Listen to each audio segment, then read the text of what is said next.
Here we go. Okay. The faster we start, the faster we end, right? Wait, what? The faster we start, the Yes, faster you are we recorded end. now. I can hear you. Go for it.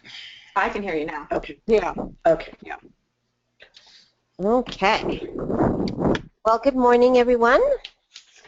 And let's get started. Module 3, beginning with the end in mind. So, before we officially begin with our activities for this morning, are there any announcements or reminders, maybe from Dr. Brown? Yeah. A couple of things. A couple of you are almost done with Module 2. Some of you are done, but Erika, you have to take the test for, not the test, the survey, the post-2 survey, and you'll be done. And I won't mention anybody else, but you just have that one thing, and then you'll be done with Module 2.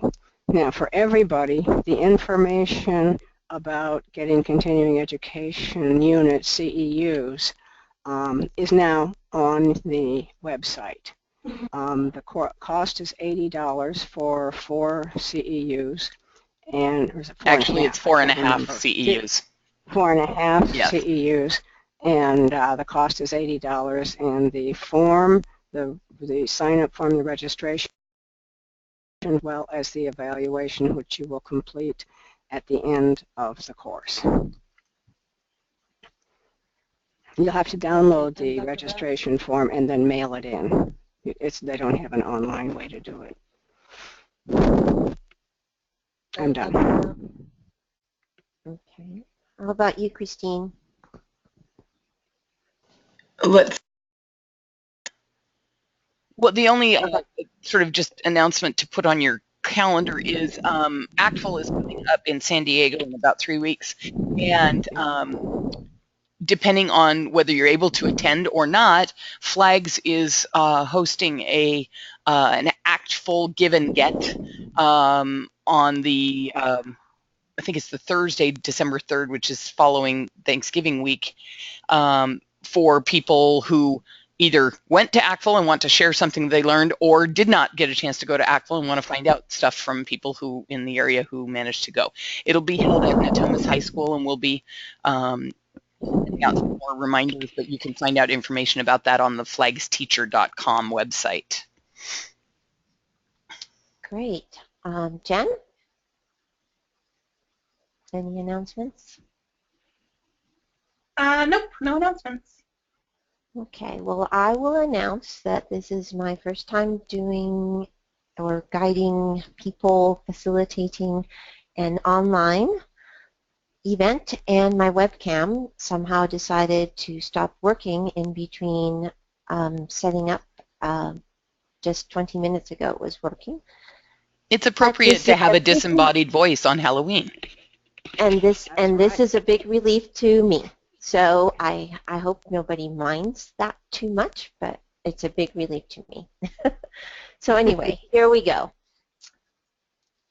Before we begin, please remember to use the chat box for messages and questions. You can also address people in particular on the bottom where it says to everyone. You can actually address just one person if you'd like to. And in case of power outage, I live out in The boonies. Yes, somebody said that. I didn't. And sometimes I didn't know if it would be bad weather or not. Or problems with network connectivity, Wi-Fi, just stay on the site, and one of our facilitators or all of them will help you and us keep going. So what are our objectives for this session today? At the end of the session, you will be able to articulate why you choose to teach a particular theme. Write a functional objective for your unit which is aligned to the standards, compatible with the eventual summative assessment. That's the end. And that's about it. We're just beginning there, but it is getting kind of serious now. So what is the big idea? The big idea is very closely related to the essential question. It emphasizes the common characteristics of a concept, has a lot to do with hopefully the discipline that you're teaching, but can be cross-curricular as well. It is also a generalization, principle, or can be a concise statement about what you are learning or presenting the concept. So just to review, which of these are not types of essential questions? You want us to write our answer in the chat? No, let's see, I'm going to be picky. I'm going to ask Erica. Erica? Yeah, I'm here. Can you hear me? Yes, I can. Okay. I'm thinking B, discipline question.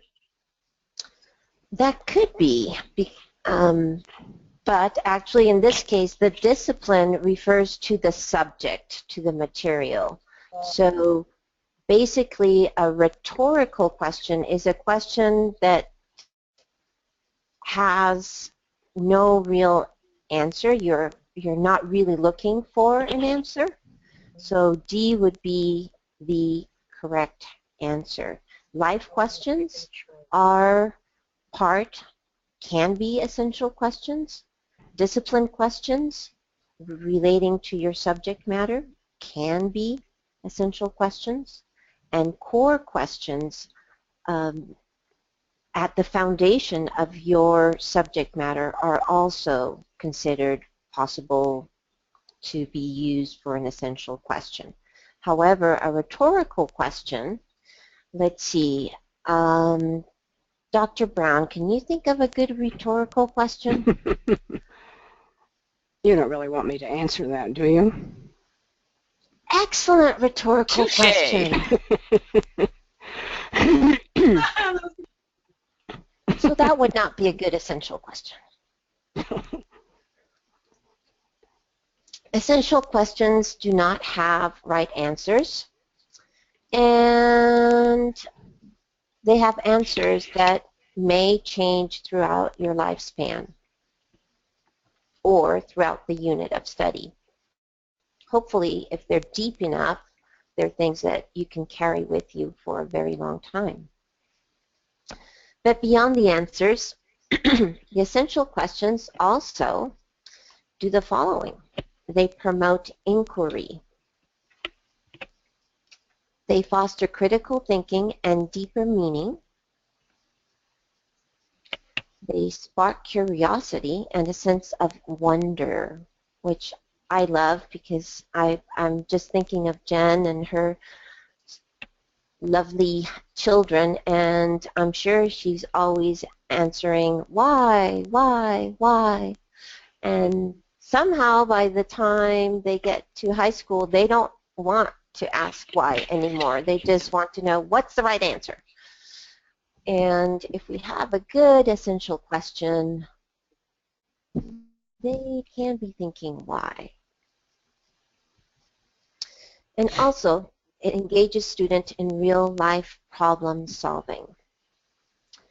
So all of these elements may remind you of something. Have you heard of Common Core state standards? Have you heard of project-based learning? The DOK, depth of knowledge. All of this has come to the forefront, but actually they're based on, this push is based on good lesson planning, beginning with the end in mind, having a big idea, having a good essential question. If we do that, then the state standards will engage students in good inquiry and require them to have a good depth of knowledge. Go ahead.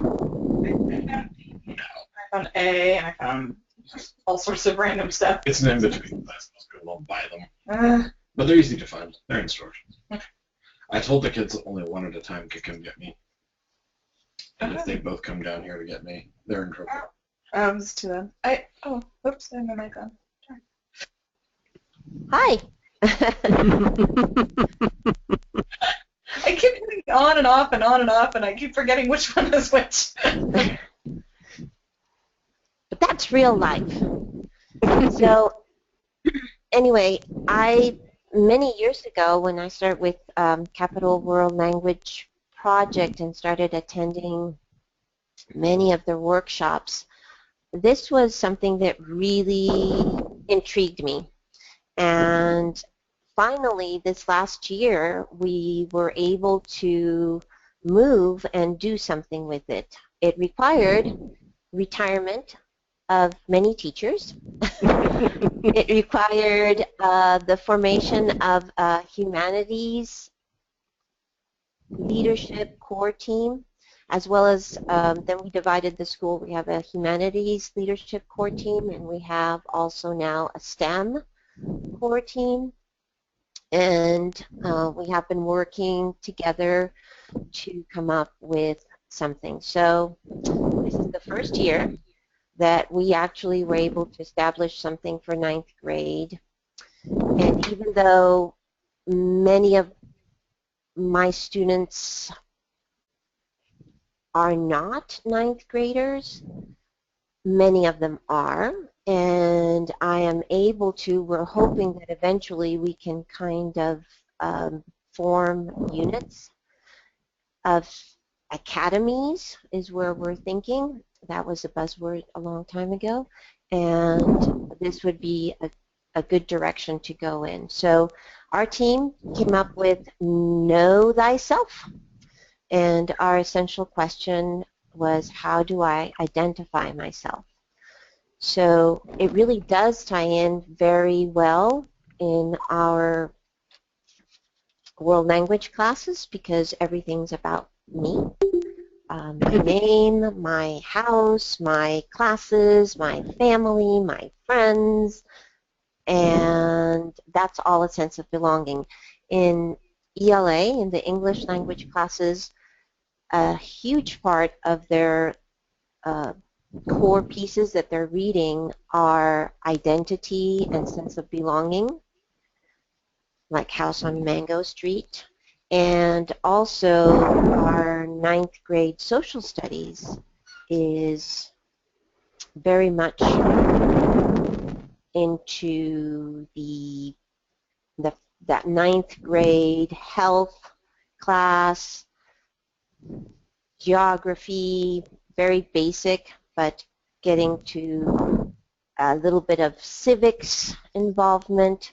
So I feel really proud that we're moving in that direction. And it's great because it really does give us all a focus.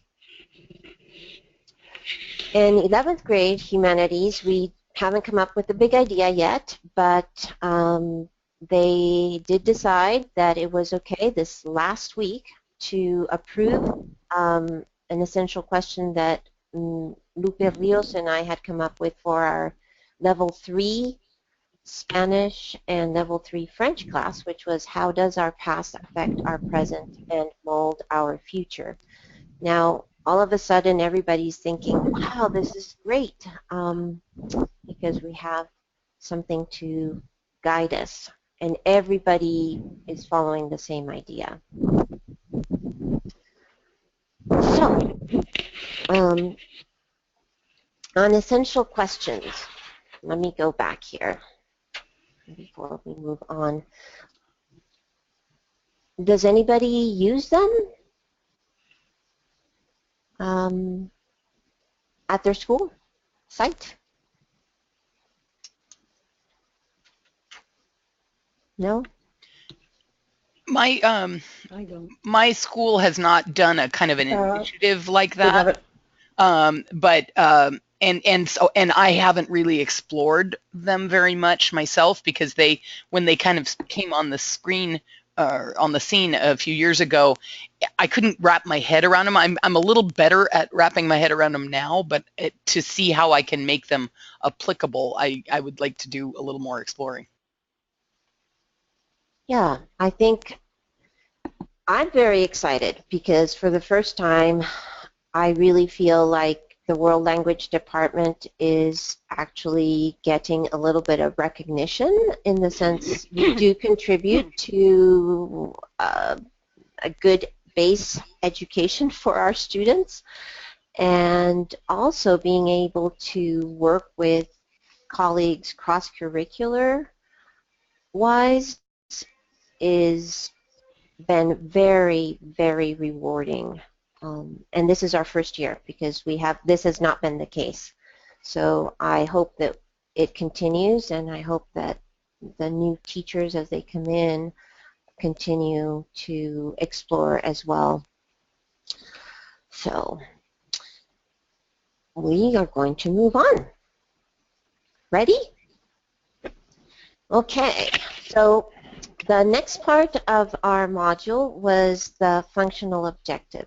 So overall, we start with a big idea, or actually it could work backwards. You can start building towards the big idea, but then if you have that in place, if your department or like our humanities department now has that in place, we would start there, and then we'll start working towards our functional objectives for our unit.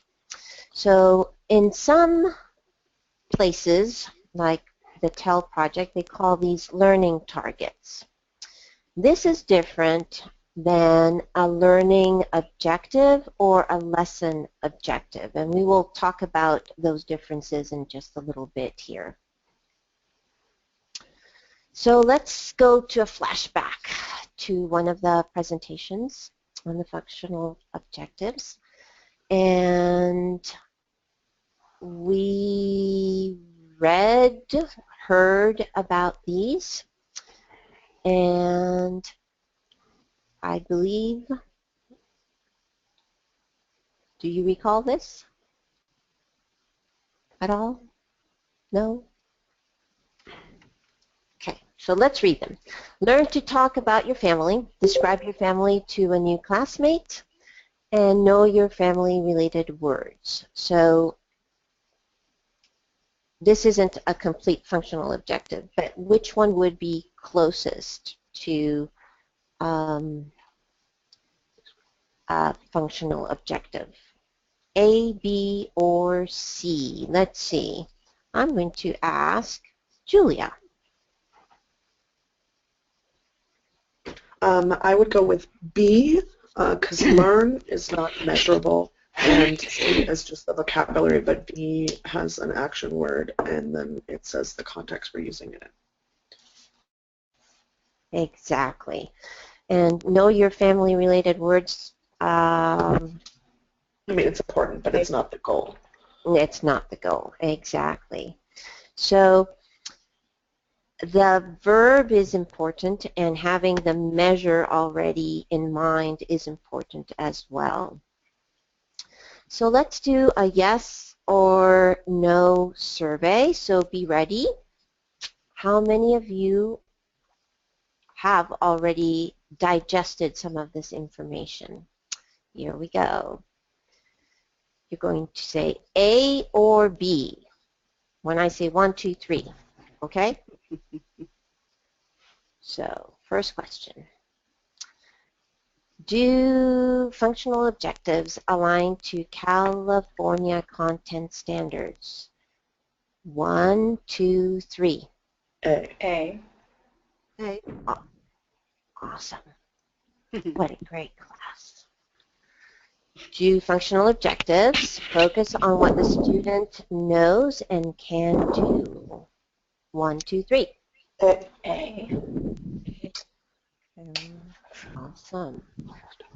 Are functional objectives married to the summative assessment? Do they reflect the summative assessment? 1, 2, 3. A. A.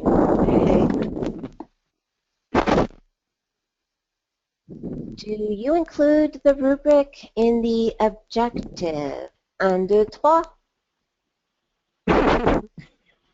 Uh-oh. No B. answer.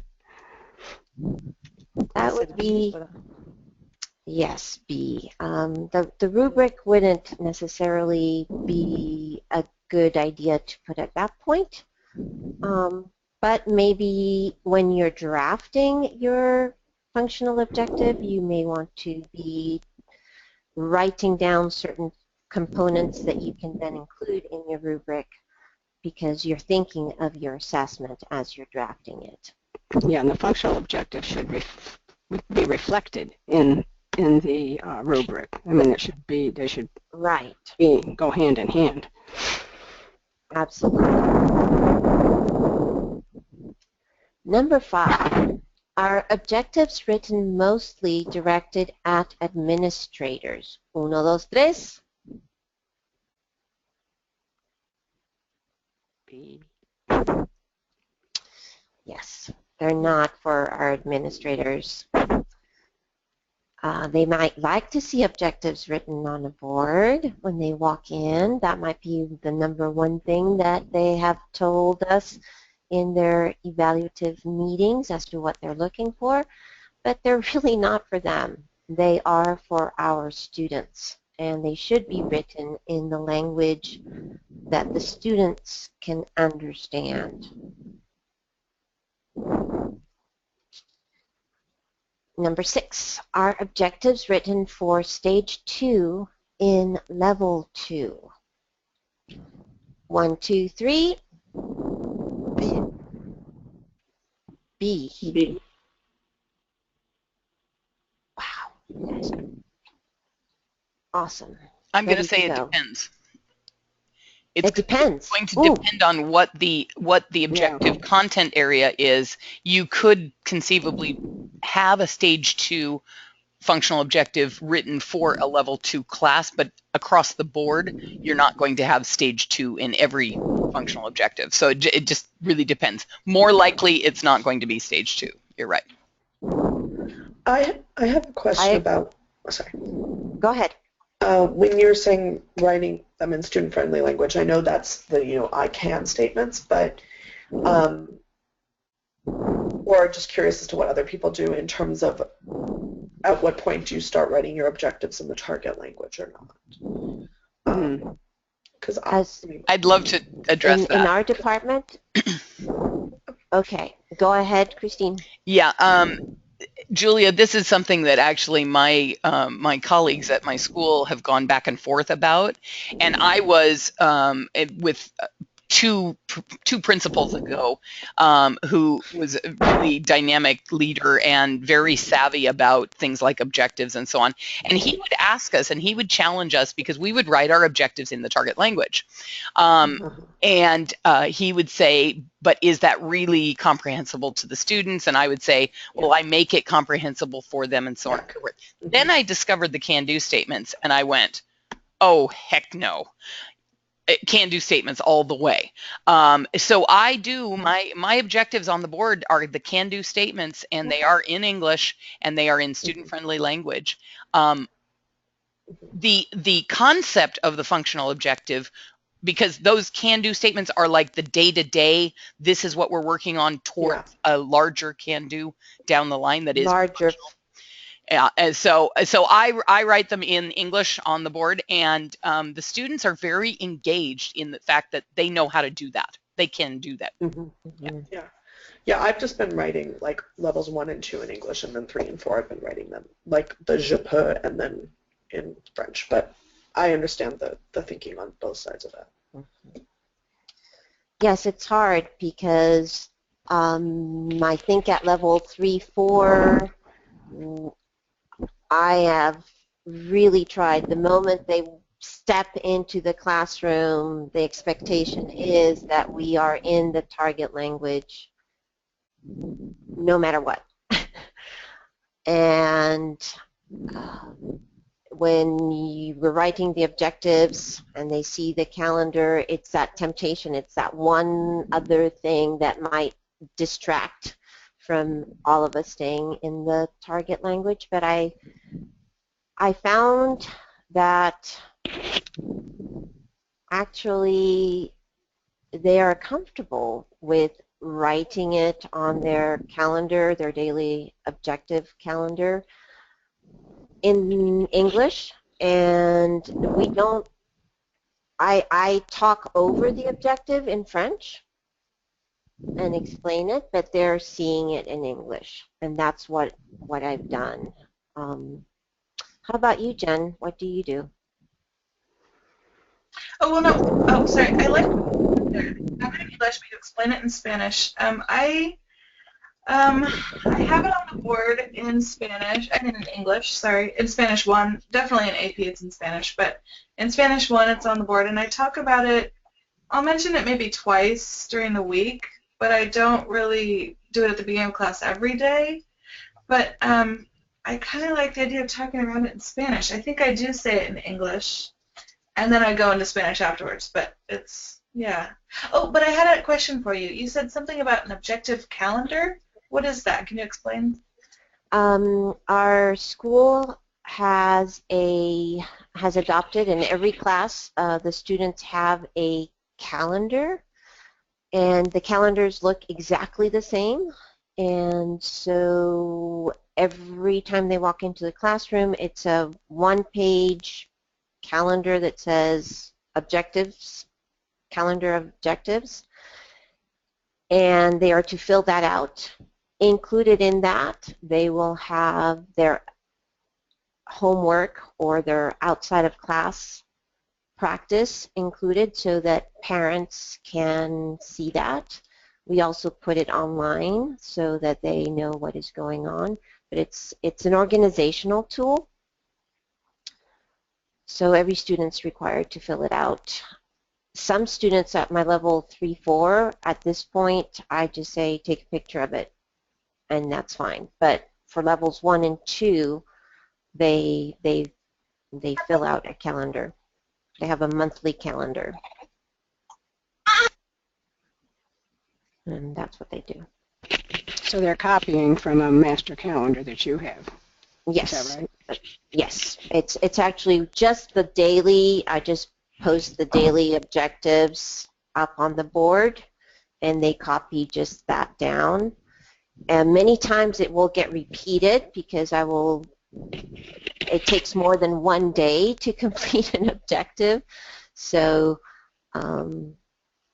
but they have it there. They know. It's a good way for them to study as well, because they go, okay, what am I supposed to be able to do? Okay, let me look at my calendar. Oh, yeah, I'm supposed to be able to do that. Or I said, or she said that we were supposed to be able to do this because she wrote, I can. But that's the idea. So anyway, hopefully you are all saying yes to number 7. You're hooked on objectives because it does help us focus, whether we're the student or whether we are leading the class. So, which is not true? Conditions when creating a functional objective, the wording. Are you going to use a condition? Describe. Are you going to use action verbs? Are you going to assure that the grammar is accurate? Are you going to assure that your functional objective has observable, measurable outcome? And is it intended for the student? So let's see. Ooh. Let's ask for a volunteer. I'm not going to pick anymore. Volunteer, which one is not true? C. C. That is the functional objective. We're not going to mention grammar in it. And really what it's about is Grammar it's not, figures in it's it up not to the that you're extent that measuring it's the accuracy. comprehensible. Right, you're not measuring accuracy in a functional Mhm. objective. You're defining what they can do. And then you're going to measure the accuracy using your Exactly. rubric. Thank you. Okay. I think I'd like to share an example. Yes, go ahead. For Spanish 1, for example, the grammar that we've been doing is the verb to go and I go, you go. Like, that's the grammar, but I wrote for my objective for the other day, I will be able to tell someone where I am going. And in my head, I go, okay, they're going to know voy, vas, va, vamos, vais, va. Like, they're going to know the conjugations and be able to say where I'm going and use to, the, all, are, all. But I didn't write that on the board. I wrote, I can tell someone where I am going. That was the whole thing. Simple. And that's basically what we want them to be able to do, realistically. And realistically, Jennifer, if your objective says, I can tell someone where I go, they really only know voy to be able to do that. They don't need all of the different aspects of that particular verb at that particular time. Mm-hmm.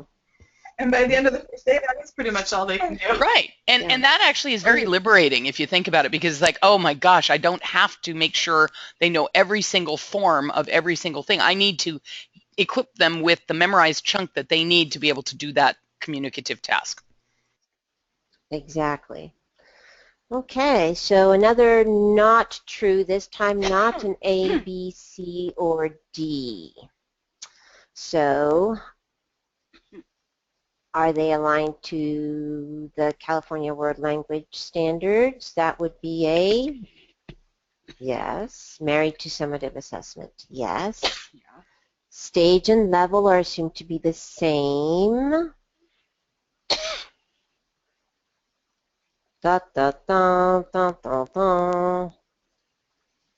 The assumption is the bad word there. And steps 1 and 2, objective assessment with rubric. What do you think? Not true. I gave it away. Dun, dun, dun, dun, dun, dun. You all know stage and level. So let's move on.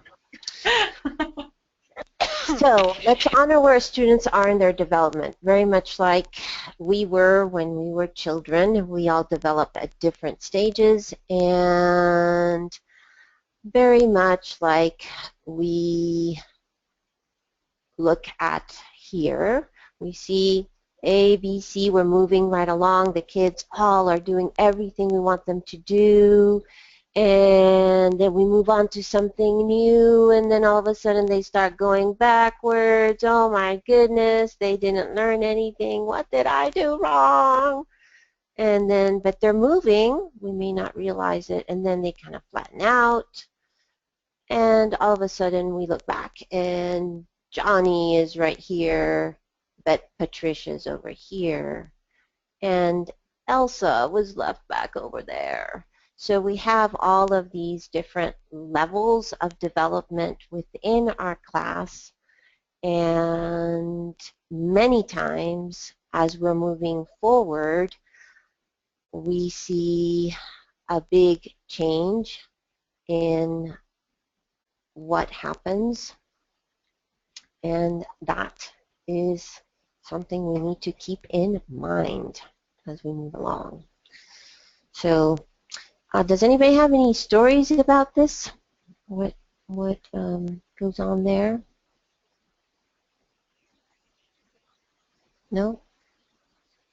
Nothing? Okay.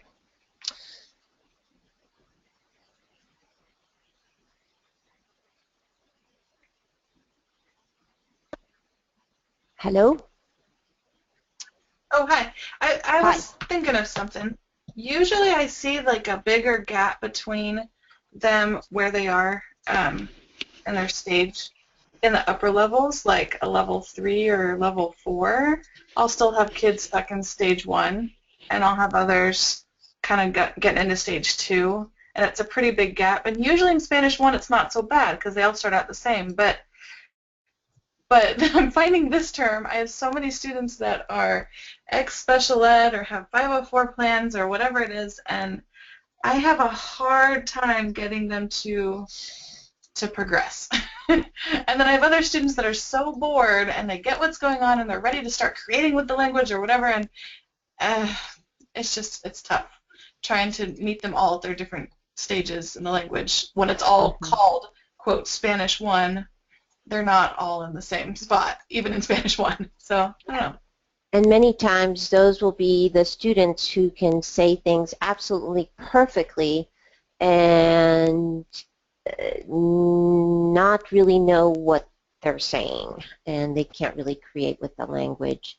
So many times it is scary when we think, oh my goodness, we did so well with this, and 2 weeks later they're trying, they get engaged and they want to speak and share their ideas, and all of a sudden their accuracy is just, oh my goodness, what happened?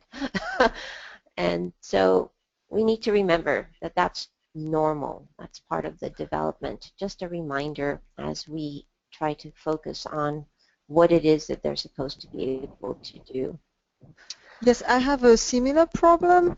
At university level, I have some students who come into the French 1 with 3 actually years of high school French, and they absolutely refuse to join another class of French 2 or French 3 because they're worried that their grade may not be that good and they're paying a lot for their tuition. So as a result, they come to French 1 knowing a lot, and the real French 1 students are really intimidated on the first day, so I have to keep the other one, to ask the other ones to keep a low profile. It's a very awkward situation. Valerie, do you have any kind of a mechanism for like a placement testing in your department? Because that would be the way to handle it. Yes. We do. That's what's incredible. I spend a lot of time every beginning of terms to telling students to take the placement exam. They can get credit for a class without having to take it, but they're too worried about the grade they might get. Well, I mean, frankly, your department needs to have a policy that says, I'm sorry, you're not allowed to be in this class. Yes, and we can't do anything. I think they're just too worried to lose students altogether and therefore money. Yeah. You know, they would definitely lose as part of their budget if a lot of students didn't need to take French or Spanish or any foreign language, and our foreign language department is not doing very well compared to the communications department or other departments in arts and letters. So as a result, we just keep everyone and we just let them take easy classes. Yeah, that's unfortunate because that it's not doing the students any good at all. No, absolutely not. No. And as you said, it's putting this very strange lack of balance inside of your entry level courses. Jennifer, are you going to put the oh, thank you. It's right there. There we go. So speaking of that, we're going to take a little sideline because this is collaborative work, and it is important for us to have that opportunity to share about what is happening in our classes and things that we see. So please go on to the link that Jen has posted in the chat box. So if you don't have your chat box open, you need to open that, and then you can click on the link. You should still be able to hear us, but when you want to come back, you're going to find the little flower that is the GoToMeeting symbol, and that should bring you back to our session. So I'm going to switch on to that Google Doc now, and we'll have an opportunity for those of you that have been afraid of the microphone to share differently. Here we go.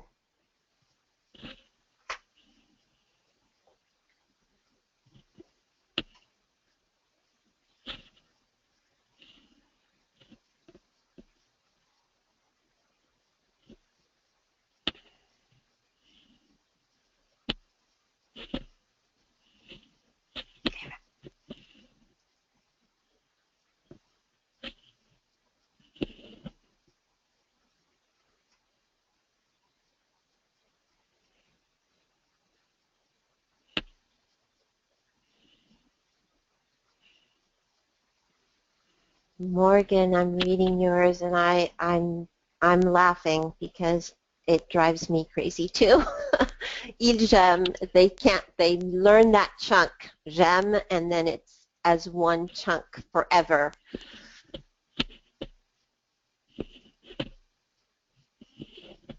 Yes, exactly. They think that that is always appropriate until it's explicitly explained. Mm-hmm. And I always wonder, you accept j'aime and you accept je n'aime pas. You see that this, how we pull things apart, and yet when they get excited and that spontaneous communication, there comes that chunk again.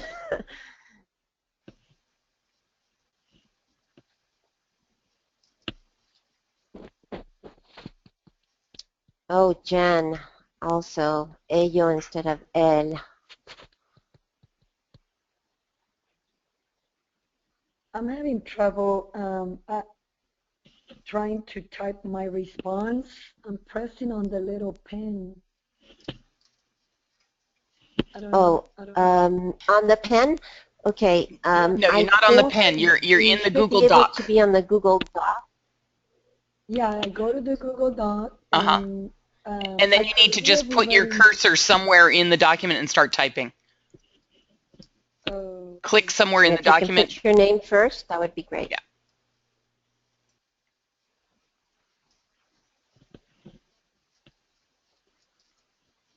I'm on my phone.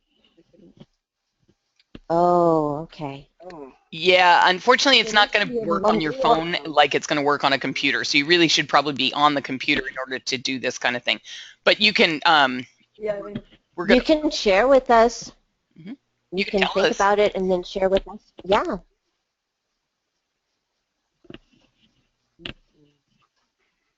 Je t'aime le foot. Oh my.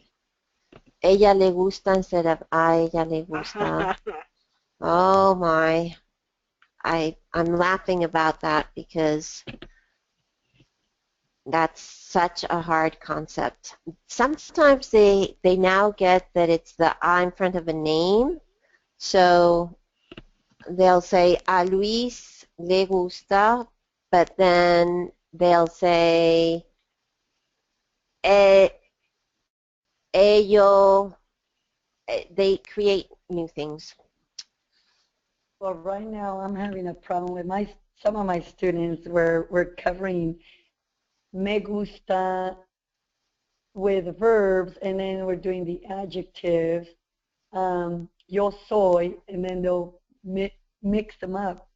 Me gusta serio, or soy trabajar, and so that's what I'm going through right now.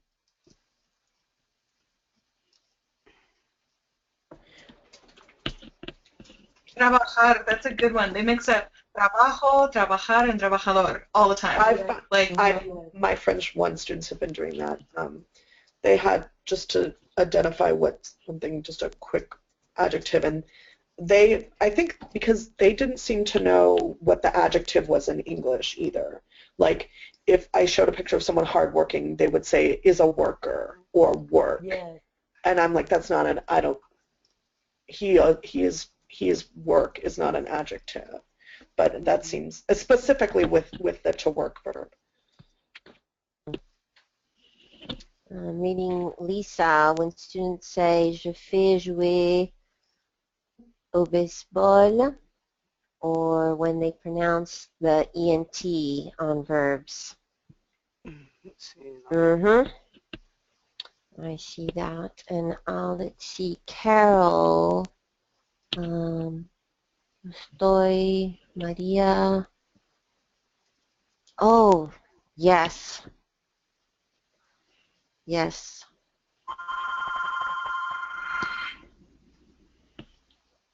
Hold on 1 second.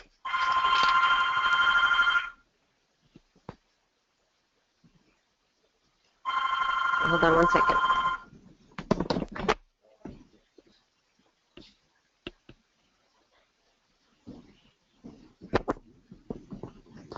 Okay.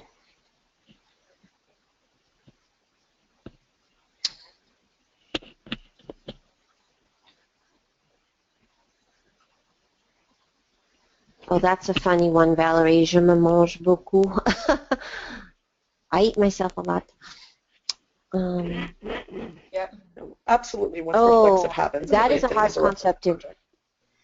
Yeah, that's Mhm. really that's kind And of an il est en overgeneralization because you get them involved in the reflexives and they understand how to do that and then they apply it to everything. Je me prends une douche, je me mange le déjeuner, everything just automatically has a je me with it.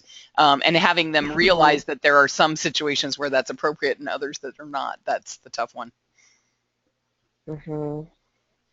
And c'est un acteur, and that's a very hard one.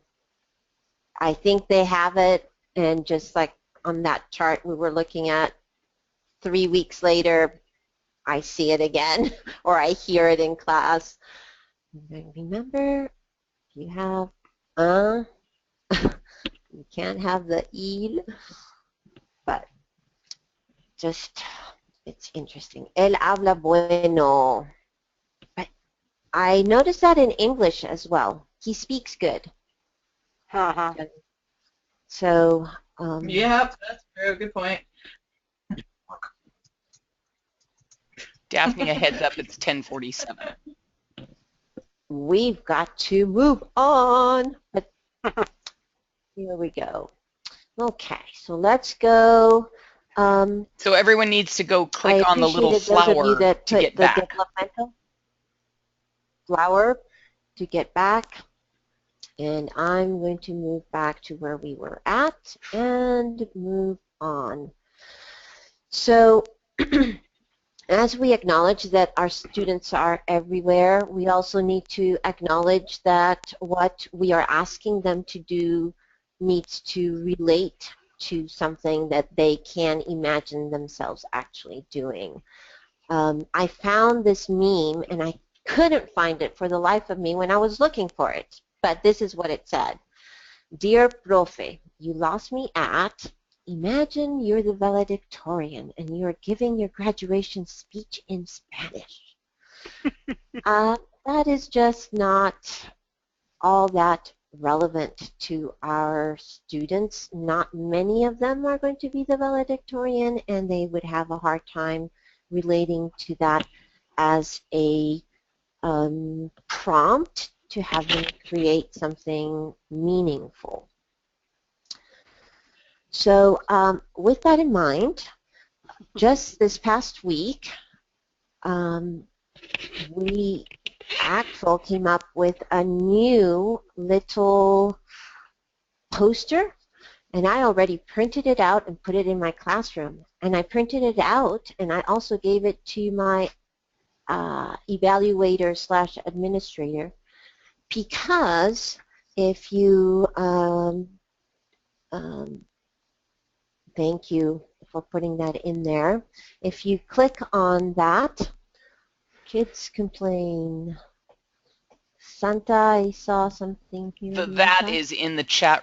Jennifer has put the Okay. link to the ACTFL website. If you are an ACTFL member, Okay. you should be getting your Language Educator magazine, and inside that magazine is actually a full-size poster that you can peel out of this. But it does print as an 8.5 by 11 as well off the website. And basically, when you print on that, it's important for us to remind ourselves as to what it is that we are asking our students to do and really what it truly means in their lives in the workplace as we're moving towards and keeping in mind the 21st century education and what our students can do with the tools we give them. So very good reminder. I just thought I would put it there just because I think it would be very valuable for me. It was immediately valuable. Oops. That's not where I want to be. Here is where I want to be. So standards are important because they give us something to build something real on and relevant. So can-do statements are the smaller components of a functional objective. We already saw those on the presentation if you looked at those, and I asked you to pick 2. I think on the presentation I said 3, and then on the link I put 2. If we're running short on time, so maybe just 1 would be fine. And we're going to go here again to Padlet. And what we're going to try to do is see how a can-do statement can tie into a theme, which then can give us a guideline for a functional objective, tying it into the bigger picture. So let's see. If somebody, is anybody able to get there? Here we go. Oh, yeah, I posted the link in. If you click on the Okay, link let's just in do the chat, one and then double click anywhere on the screen, and you'll be able to start typing. Oh, right. We will just do one can-do because we're running short on time, and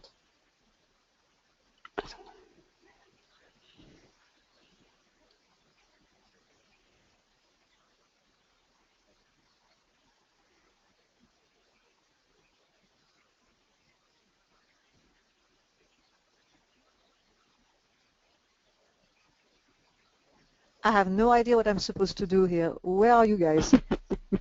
okay. In the chat Valerie, window, if you go to, yes, in the chat window, there was a link. up above your post in the chat window, it's a Jennifer Hill, and there's a Padlet link. Click on that link, then you'll see this green screen, and double click anywhere in the screen. It'll make a box, and you can start typing.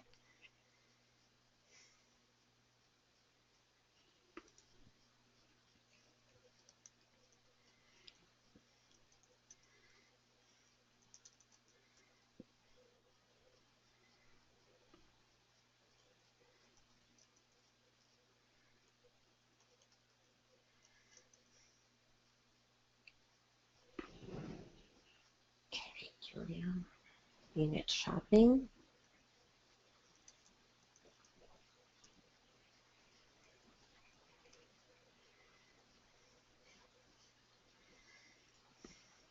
So, and if you've already started thinking about a possible functional objective or maybe a unit guiding question.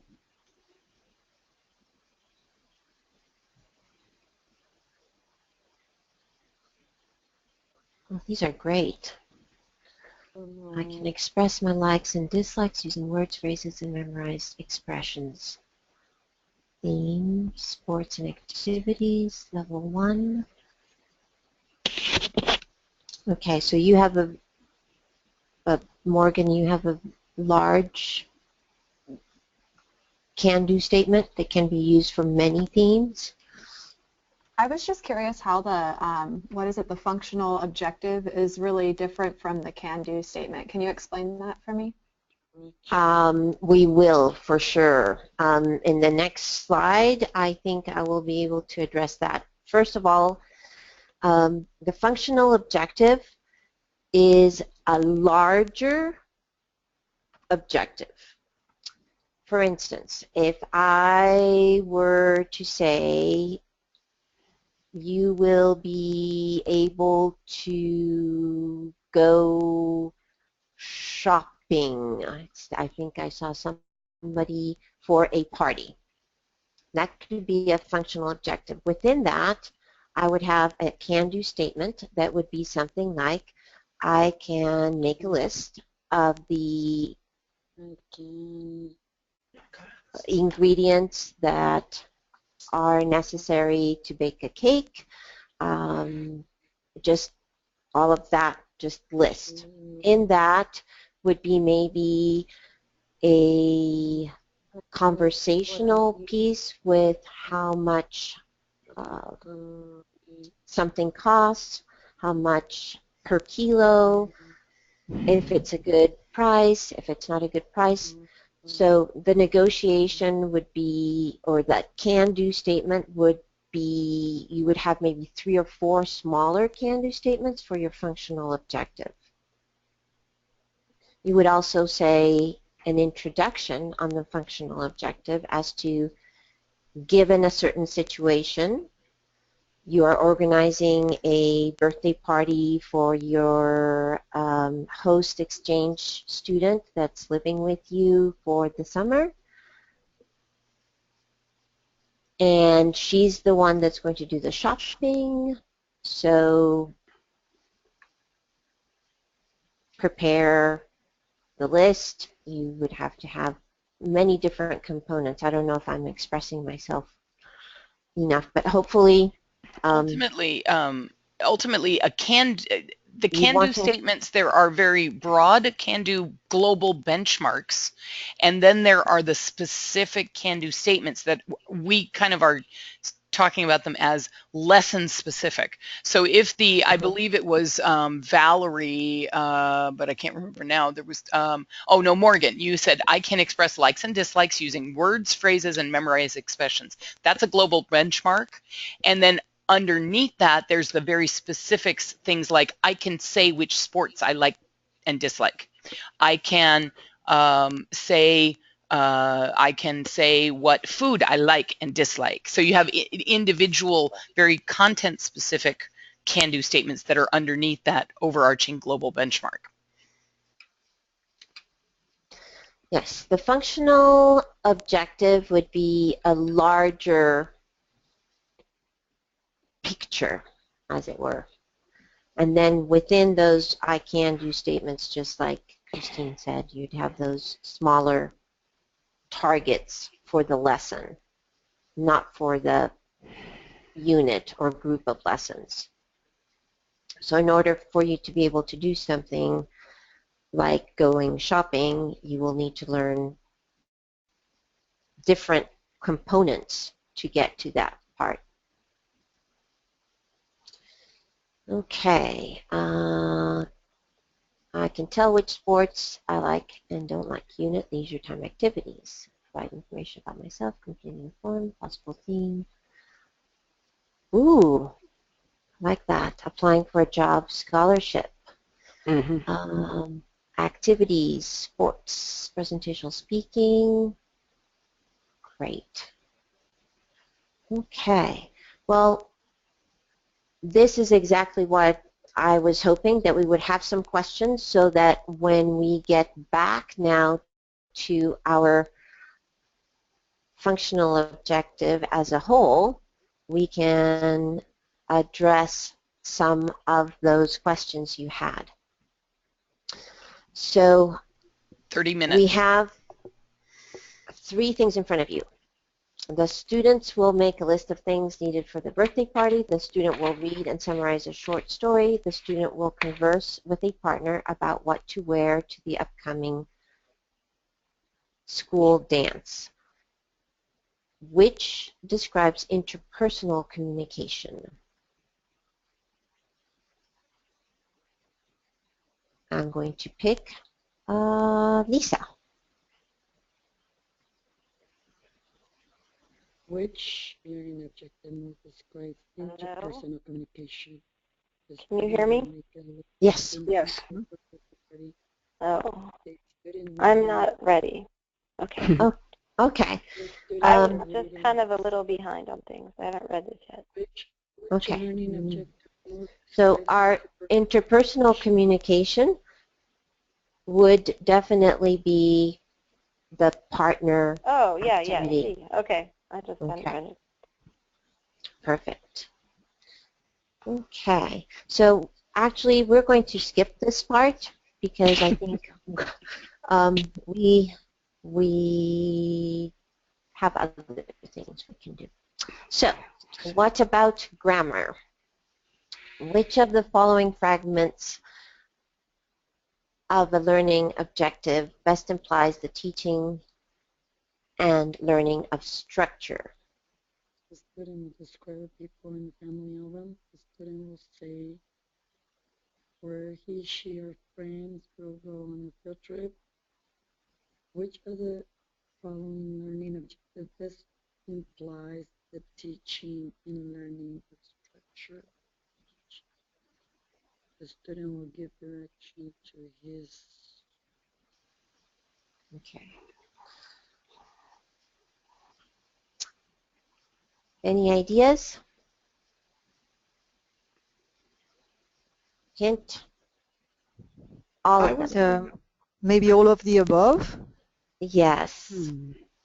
You must have structure for any communication, and structure is grammar, basically. So all of these would embed the grammar component. So there we go. Okay, so going back to our lesson on functional objective on the presentation that you heard, and going back to Morgan's question,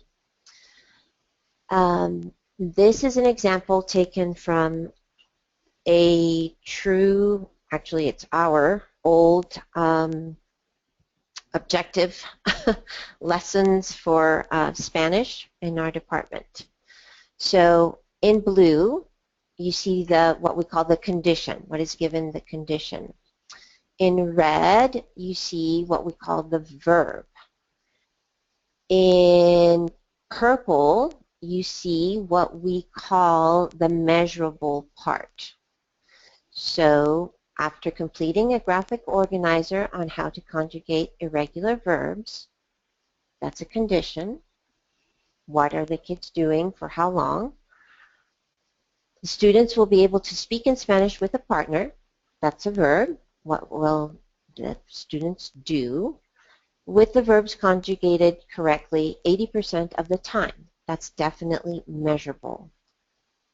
What is missing from this picture?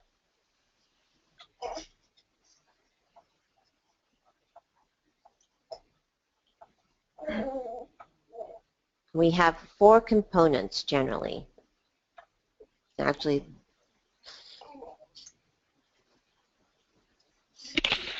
How about content? content, and we could get our content from our standards and our relevance, right?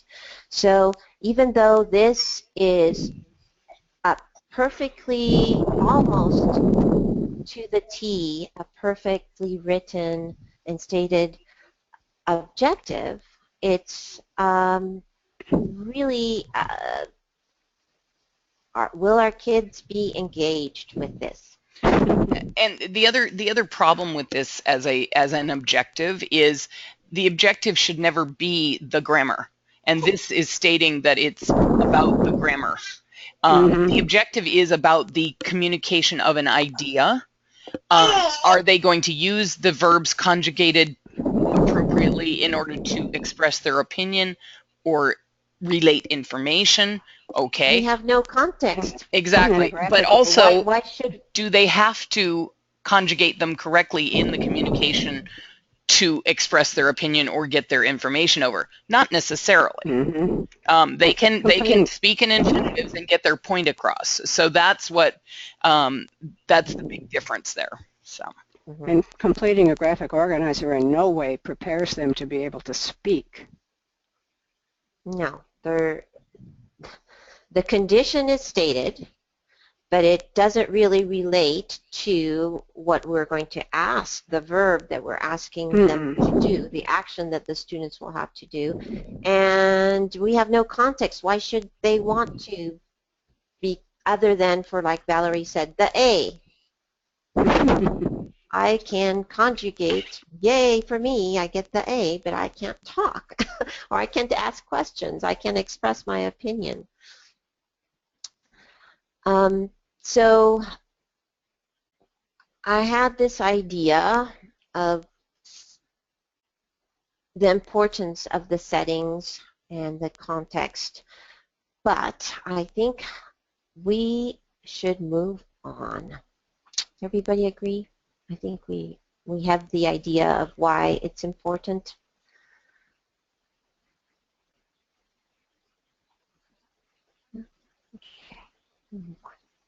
Okay, so I am going to let you know that our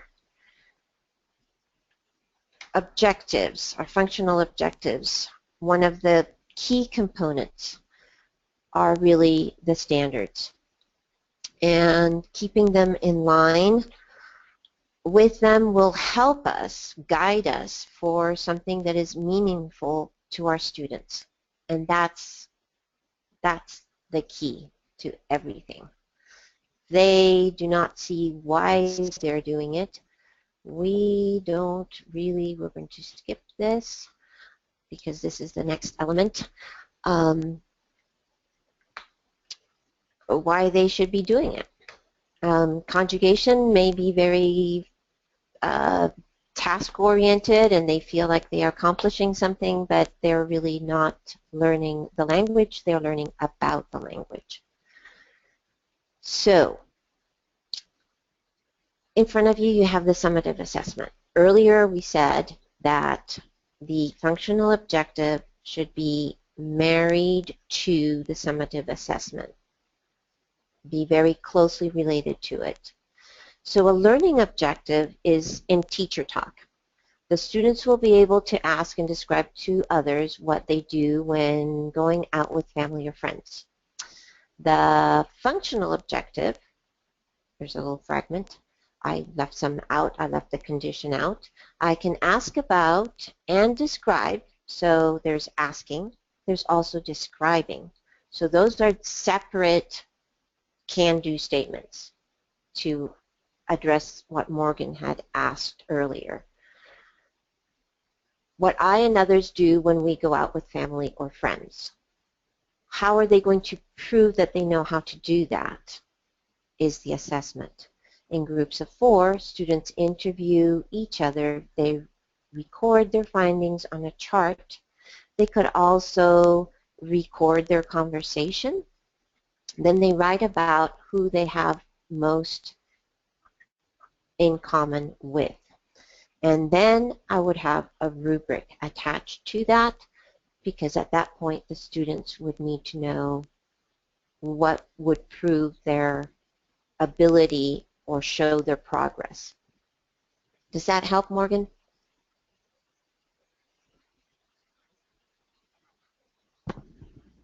Yes, it does. I think I was just thinking that the I can statements were somehow different from the functional objective, but it seems to me like that it's just teacher talk, basically, like the teacher language versus student language. So. Mm-hmm. Yes, and it's the like Christine said, you can have a very large I can statement, the benchmark. Underneath that, you can have the very small ones that address a specific content, and put together, they would have the whole bigger picture of a functional objective. And if you look at what's on that screen, where the functional objective is really describing what you're going to ask the students to do as their assessment, so that is the ultimate functional objective. A can-do statement is not necessarily a complete functional objective, but it's very likely that it's on the way. The functional objective usually will have some sort of context clues. In other words, in what setting or what situation would you be doing that act of communication? Right. Okay. So I have hopefully, a quick question, guys. yes. Back to the slide on the learning objective and the functional objective.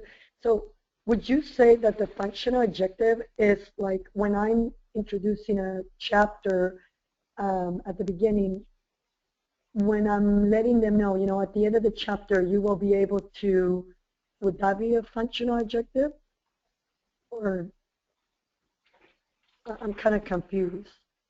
Okay. Yes, it would be a functional objective if you include a condition and the idea of how the assessment is going to be attached to it. And I do. I give them an example, and then I say, you'll be able to do, at the end of the chapter, you'll be able to do this. And so how am I going to know? Because you're going to show me when you do this, like, I don't know, let's say. Yes, so you're including a measurable, something that you are aware is going to help you measure their progress. Yes. And where they're landing, where they're landing on their target. Are they moving forward? Are they just meeting the standard? Are they exceeding the standard? Are they just way above it? Okay? Yep. Okay. So hopefully you're feeling a little bit more confident. I know these are lots of things to consider. So at the beginning, we talked about articulating why you choose to teach a particular theme. These would be some of the things that you may want to consider. Relevance. Communication. Is it communicative? That example that was taken directly out of my high school Spanish objectives has no communication, was not part of it. It wasn't relevant either. It wasn't tied to any standards. There was no setting. There was no function. And most importantly, going back to our essential question, does it promote lifelong learning?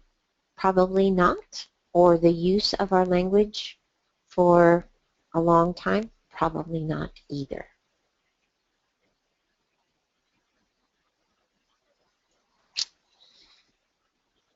So, here we are at the end.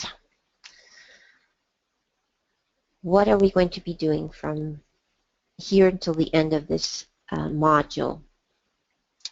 You've already shared in your Padlet an objective, and maybe it's one that you may want to consider to use for a unit that might be ending up to be your whole lesson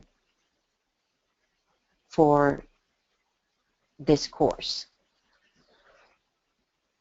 You can support each other and ask each other questions.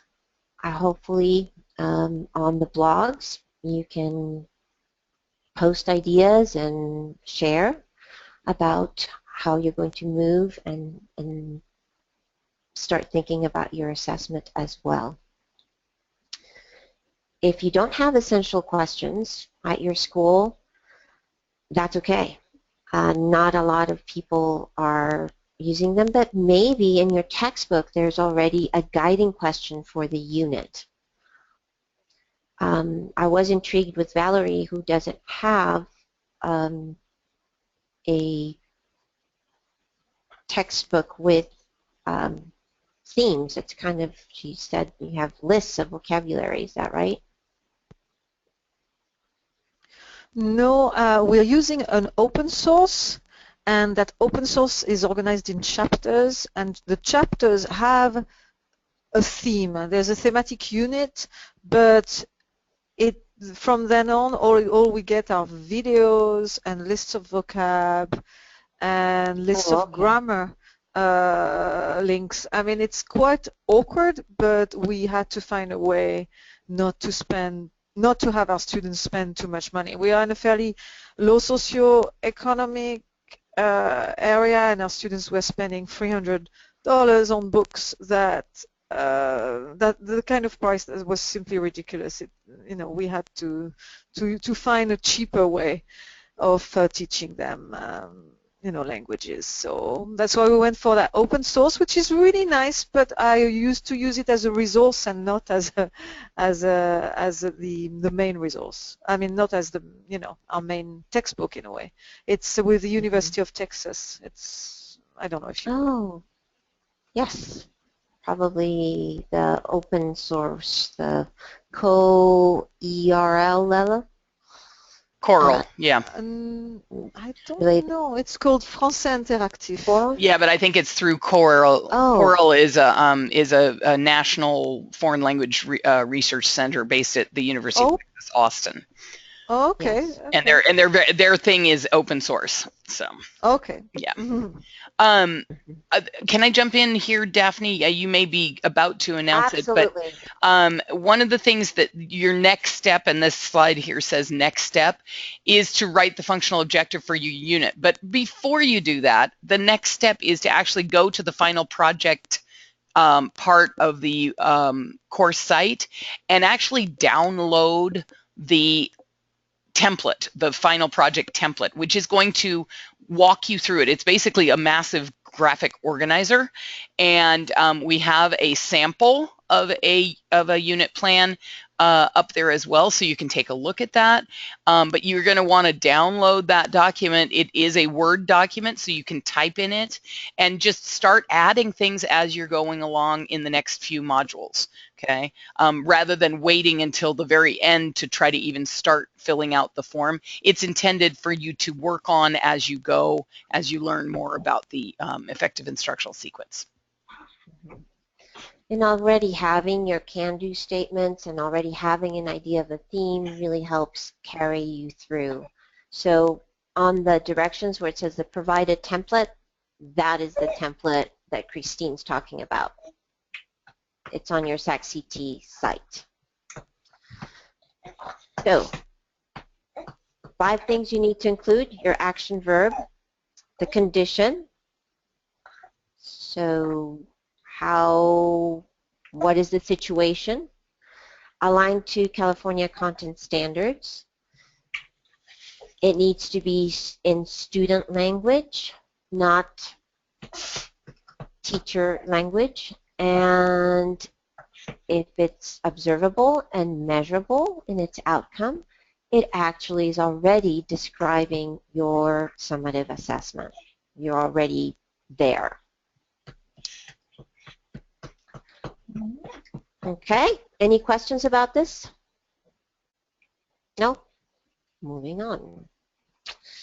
Okay, so these are a couple of reminders of the support that we have available.